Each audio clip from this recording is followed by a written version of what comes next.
What's going on? So today we are going to be installing D2 Racing Sport lowering springs on my 2017 Honda Civic Sport. What I'm going to do right now is I'm going to open up the box and ensure that the springs are undamaged. I don't need to return them before I start taking the car apart. Okay, so these have already been opened. I've already gone through them, ensured that everything's okay with them. I believe these are the rears, I believe these are the front. Have your jack ready. I'm gonna go ahead and start with the rear because it is significantly easier to remove the springs. I'm not sure if you can see it, but one of them's right there. I think it's 4 bolts. You'll need a 12 millimeter and a 17 millimeter. I'm gonna go ahead and jack this up and get the tire off so we can get started.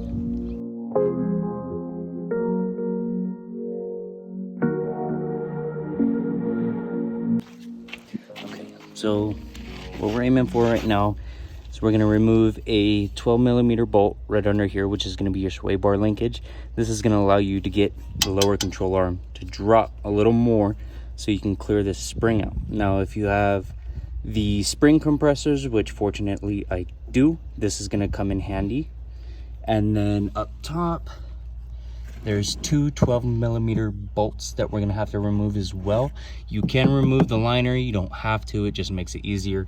And then last, we're gonna pull out this one right here. So this will allow you to drop the strut from the lower control arm so you can get as much travel in this lower control arm as possible. Just make your life easier.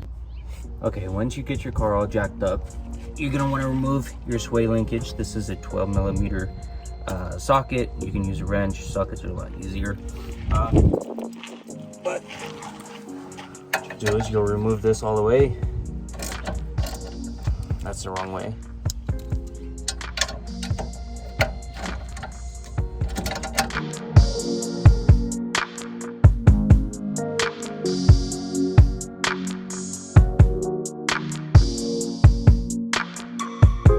One hour later. It's stuck on the grommet. There we go. Too much pressure on that. I'm assuming jacking up right here on the lower control arm will relieve some of that pressure, but we got it out. So save that. I do have a magnetic plate right here, so we'll just put that to the side. Next, what I'm going to do is I'm going to go ahead and put the spring clamps on this, see if I can relieve some of this pressure, and see if we can get away without removing the strut. Okay, so that didn't go as planned. There's not enough room in here for the coil compressors to fit. Can't even get them on the spring, so I'm gonna save those for the front because I have to remove the entire front strut to even replace the springs. So that'll just make the fronts easier. What I'm gonna go ahead and do is I'm gonna start removing the strut from the bottom right here to see if there's any chance I can avoid removing the entire strut in general. Because if there is, it'll be right here. If not, it's no big deal. We'll just remove it from up top, and then we'll use a pry bar and some pressure to pull this down.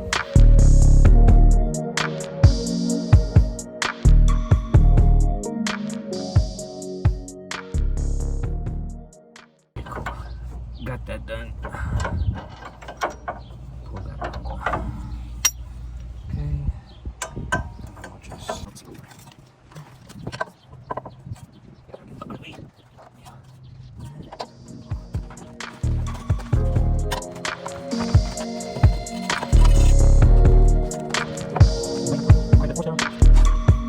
I did grab a pry bar because I am by myself, so I don't have the body weight to push this all the way down and pull that off at the same time. So I'm gonna use pry bar, give me some leverage, and hopefully this should just pop right out.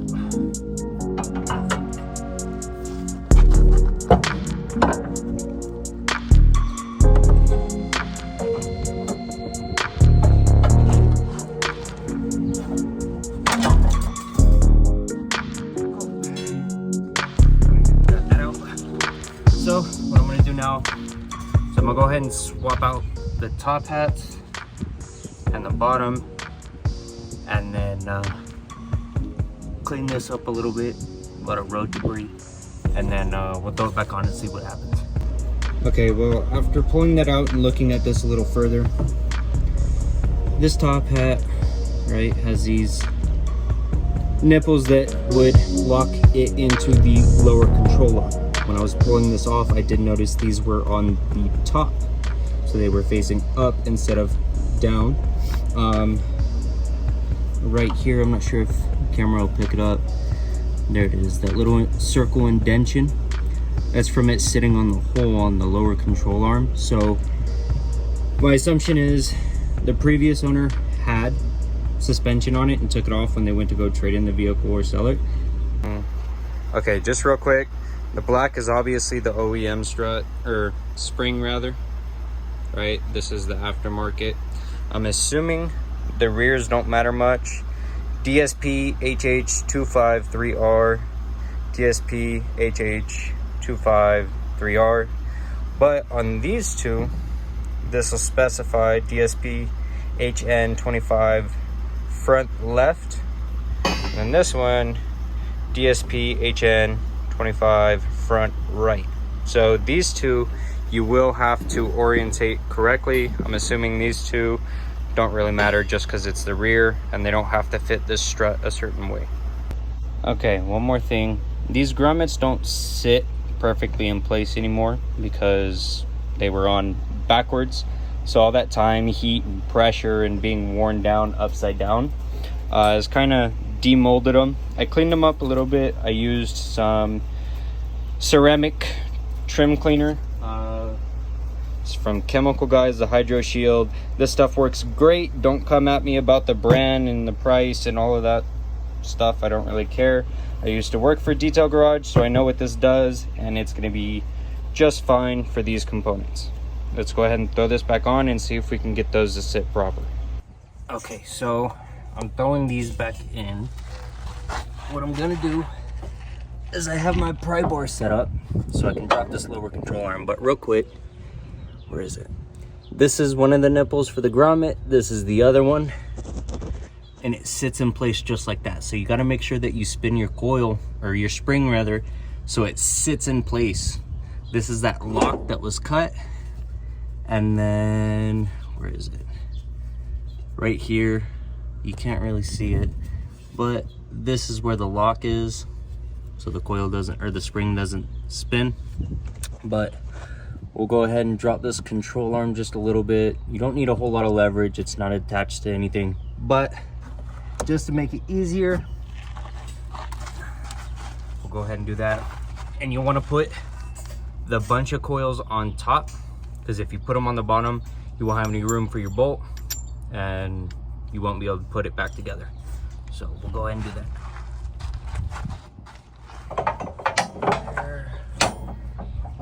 There we go. Cool, just like that. Pull this back out. Make sure we can get it seated properly, because if you spin it, it'll hit that lock, but if you don't spin the top grommet with it, you'll lose that lock on the top. Let's see.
then just real quick so you can see, this is a grommet that I haven't cleaned with the Hydro Shield. This is a grommet after I very lightly cleaned it. All I'm trying to do is add some more hydration to this rubber. I don't want it deteriorating, falling apart, or slipping while it's on the car. But this, it's dry, it's full of dirt, road debris, rainwater. This is gonna crack and fall apart in a couple years, so I'd rather do a little preventative maintenance than none at all.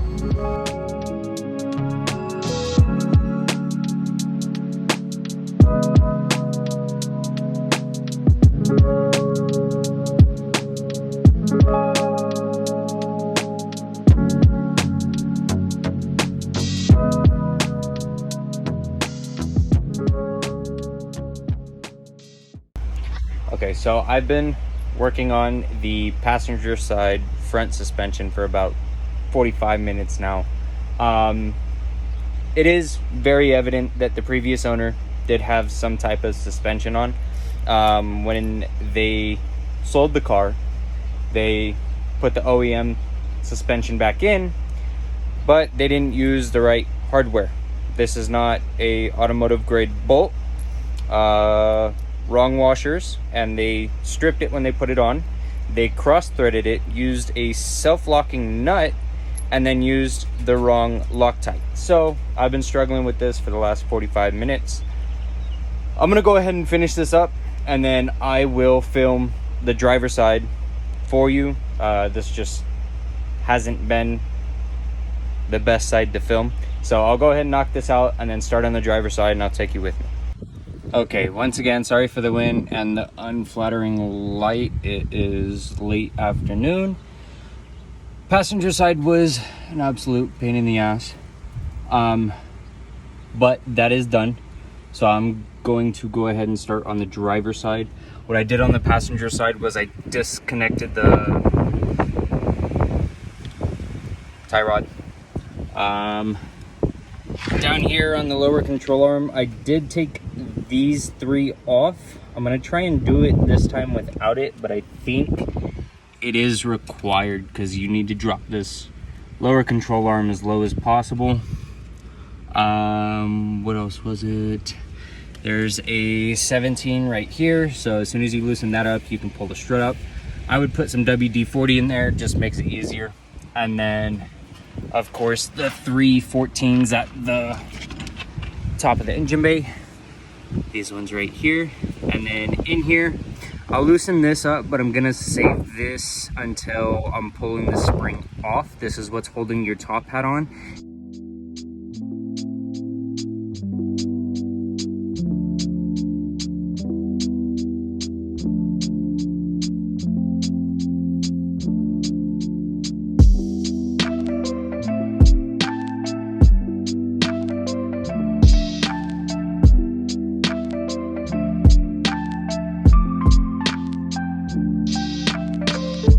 Okay, yet again, another issue. The nuts on top of the strut tower were also stripped, so I had to go get an extractor, picked up some new nuts and go on top. Right now what I'm doing is I'm pulling this entire strut out of the well right now, so we can go ahead and pull the spring off, go ahead and replace it, put it back together.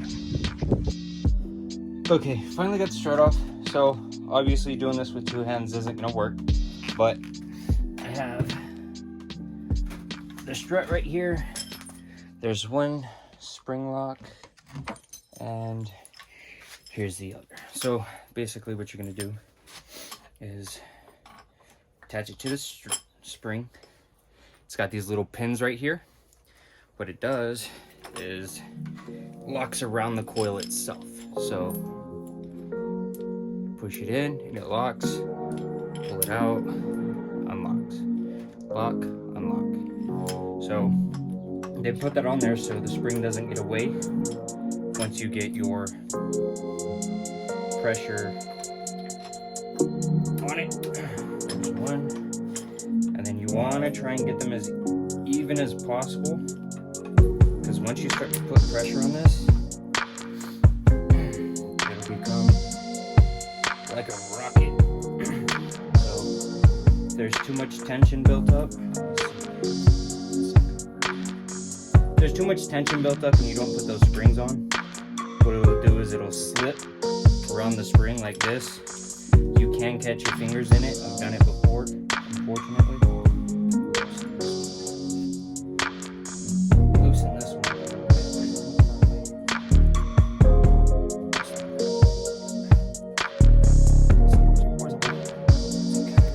Work out like that. Kind of having to force it in there. See, that's gonna slide as soon as I put any type of pressure on it.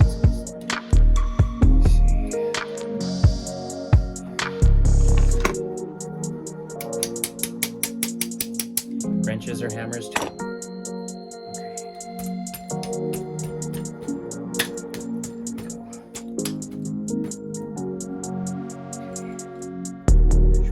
Make sure your pins are in both sides, and then take this.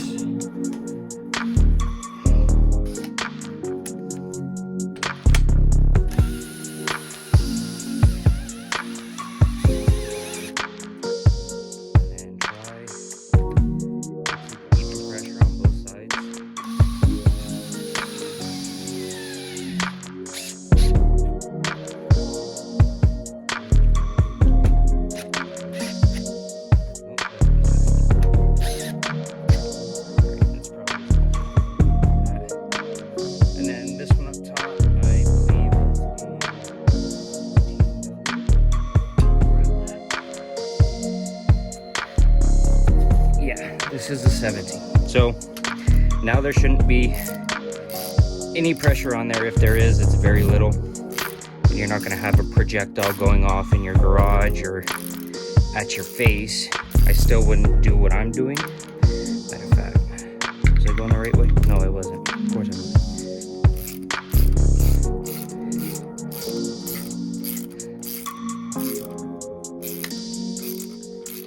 So you're relieving the pressure. I can feel it coming up, yep. So you can't really tell from here, but there's, I don't know, maybe 6 threads on there. So what I'm gonna do is I'm gonna put it down because I don't wanna catch a top hat to the face. I'm gonna put my foot on the backside and brace. And then with one hand, I'm gonna remove the rest of the top hat.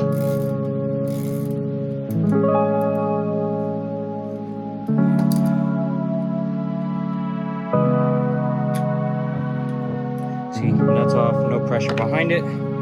So you can go.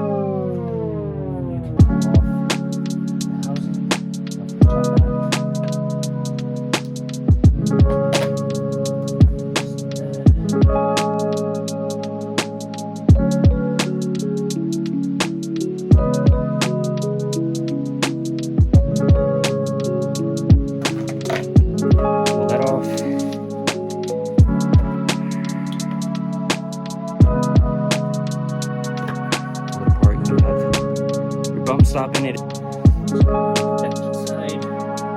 Pull the rest of the strut out. Not gonna grab the bottom top hat. You can throw that to the side. And you're gonna want to put this back on again. This has got nipples, so you want to make sure you put it in the right spot. And I don't have a specific spot because there's another one right here lined up with the grooves. All you gotta do is push it back down.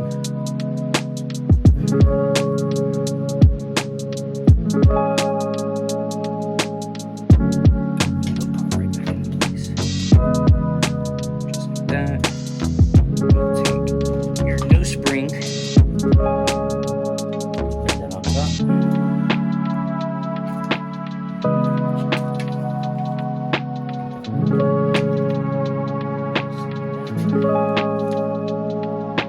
Put your boot back on. Put your top hat on.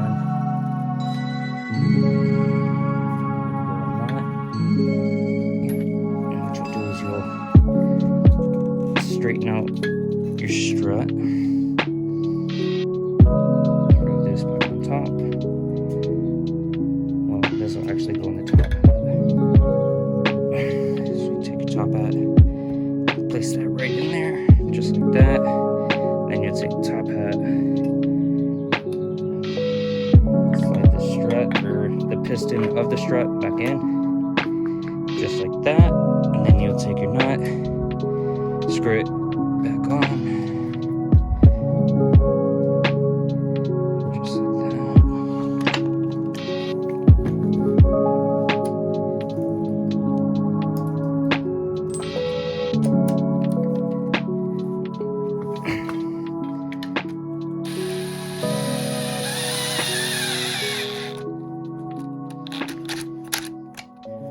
Get it down tight, and then when you get it back in the car, you can hand tighten it some more, and that's pretty much it. We'll go ahead and throw that back in the car.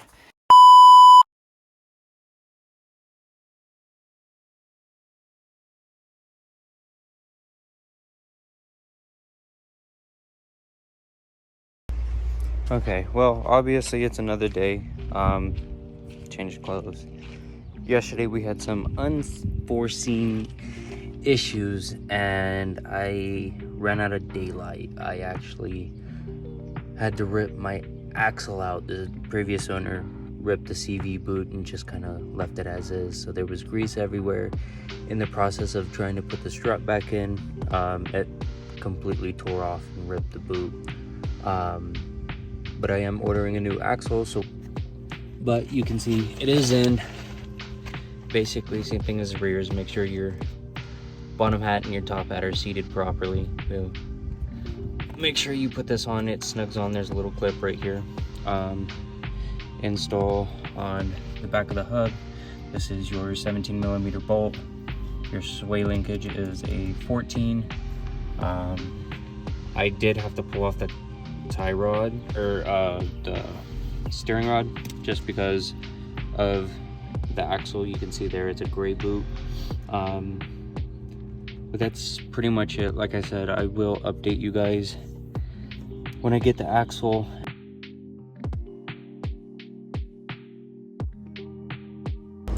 Okay, so at this point in the video, I've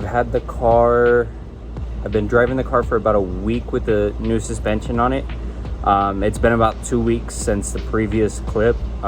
Waiting on the axle to show up took an entire week. And then I can only film on the weekends because I work 12-hour shifts. But let's go ahead and continue on with the video. I did kind of forget to record the front strut being installed.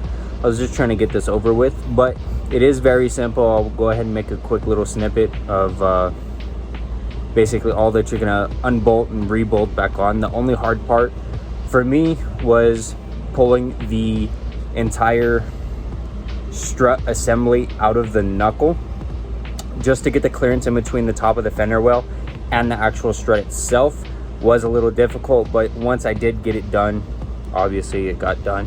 I would highly suggest using WD-40, especially if you're on these first round 10th gens.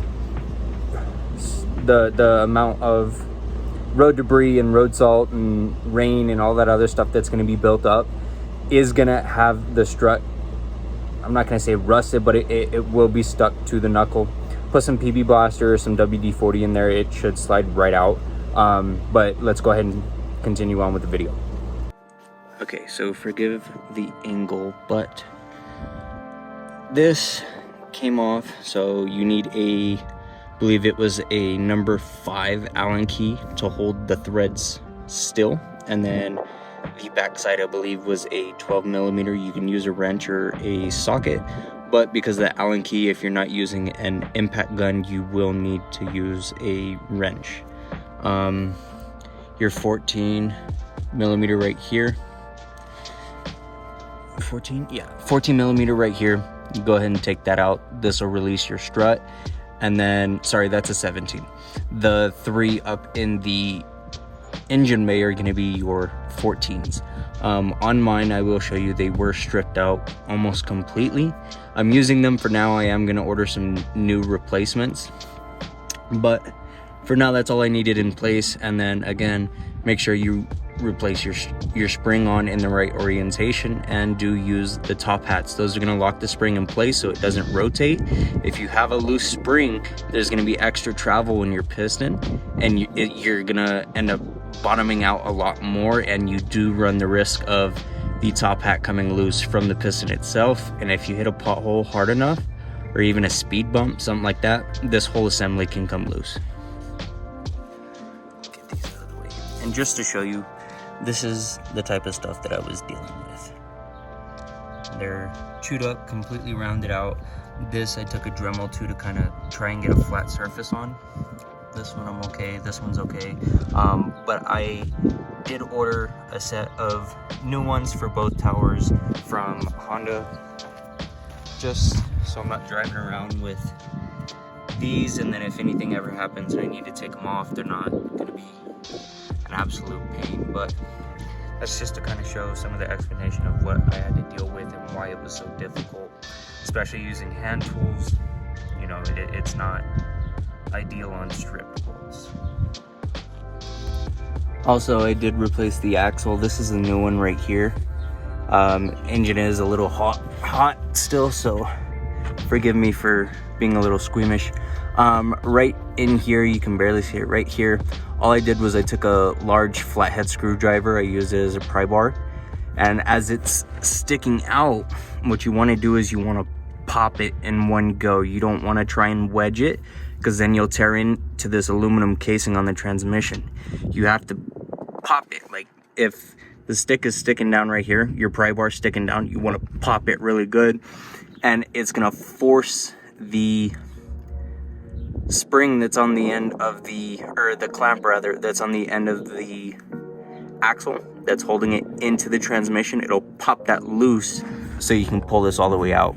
And again, this is a brand new one, so all the way through to your knuckle, all of this is brand new.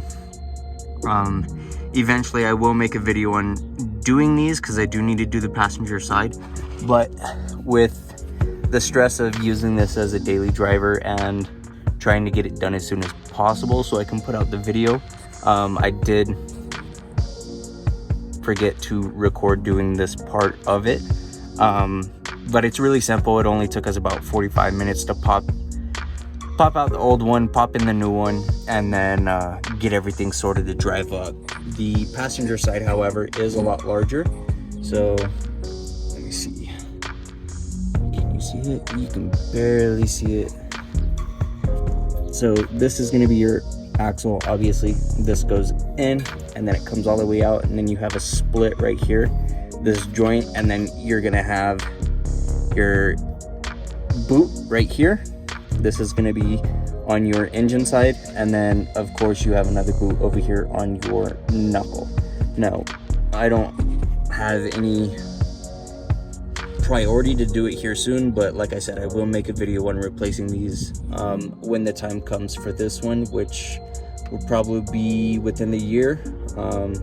Like I said, I do have plans on switching to either air suspension or coilovers. So as far as that goes, nothing too crazy. And then whenever you do come down underneath your car, you always want to look for leaks or any debris that gets caught up in here. But I'm gonna go ahead and put the shield back on and call it a day.